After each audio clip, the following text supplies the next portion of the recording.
Programming, a real superpower. One of the strangest things you have to worry about is hackers taking advantage of the problems inside your own computer programs. For many, this is such a great fear that they never launch. Without getting into details, allow me to show you one interesting way to dance around this problem. Inside your program sits the internal API, a collection of functions named signIn, signUp, addProduct, etc. You are only allowed to give them a single category. Sign in and sign up stuff would go into accounts.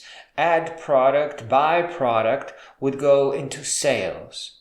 You always have a single category that groups related functions together, and you never nest things and never just keep them mixed up. This categorization will bring you order, but also keep things flat and simple. Now, a core function or an internal API function is so important that it requires a lot of extra stuff around it.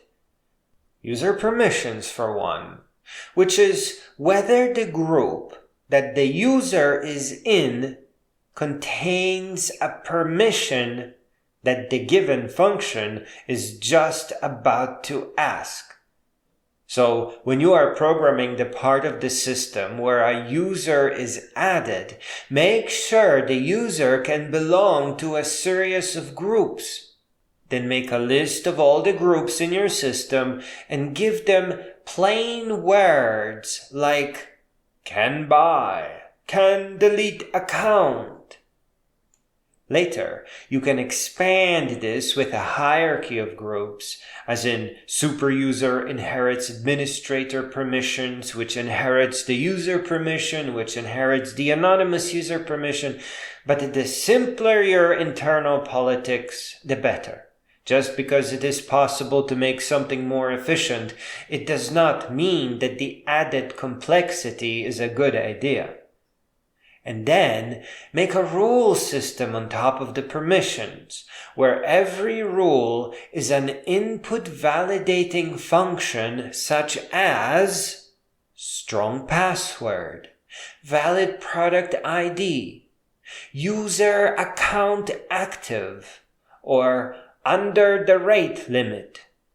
Rate limiting is about not letting attackers overwhelm your server. And now layer over the two over your internal API functions. So the buyProduct function will have a can buy user permission and valid product ID and user account active input validation rules. Well, the permissions are a system of politics in your system. It's just plain strings of text attached to the user that then functions will call for. It's totally arbitrary.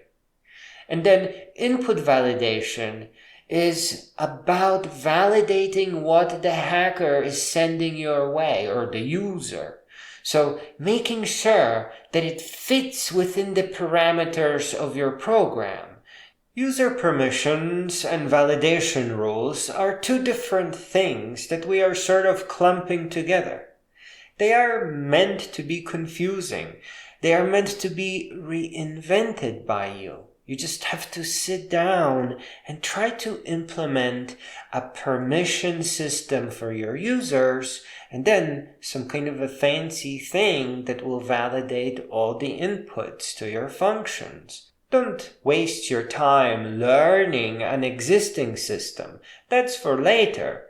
At first, reinvent it independently of others. That's for learning.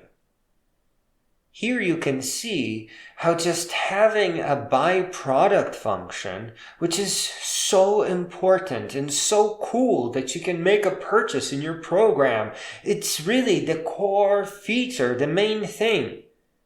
But from the perspective of security, it is actually small potatoes. It's good that it's there, but it needs a lot more on top.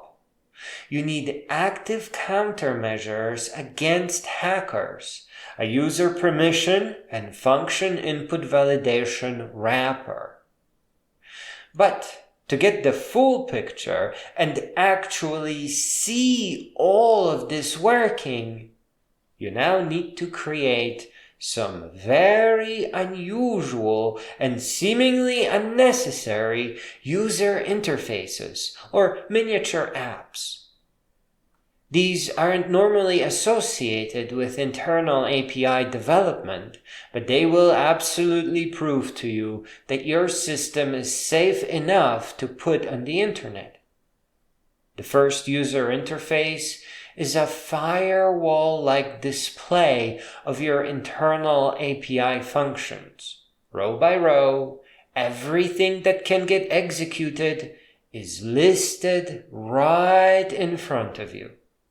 If you don't know what a firewall display looks like, look to Hollywood movies before you look to screenshots. The key to learning and to mastery of all these things is independent reinvention. So always start with the stuff that seems like it's not good enough and then add the good parts, invent them. Your display, along with the category that the API function is in and the name of the function, has to list the permissions and input validation rules. Here, by just reading the table line by line, you will be able to see where potential security problems can creep in and create new validation rules, little tiny functions, or user permissions, these arbitrary strings of text that your API functions will demand that your user is associated with, probably by belonging to a group that has them listed one by one. But that's not all, and this is where things get interesting and really blow up into a whole new world of complexity that you are gonna have to visit, and it will be an unforgettable adventure. Seriously, you will never forget this time of your life. You see, to really see your system, you now need a live display of all the functions being executed. So when a buyProduct function is executed, you want it to blink on your screen and add a red or green tick to a little bar chart, depending if access was granted or denied. And finally, you add the hacking dashboard or the red team user interface, an internal tool that will help you learn about hacking by going over the top attacks as listed by OWASP.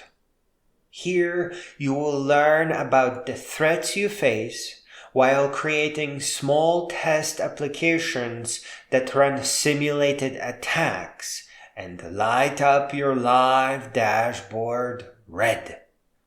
One of the reasons why computer programming is such a superpower is because it is a tool that lets you learn by creating other tools.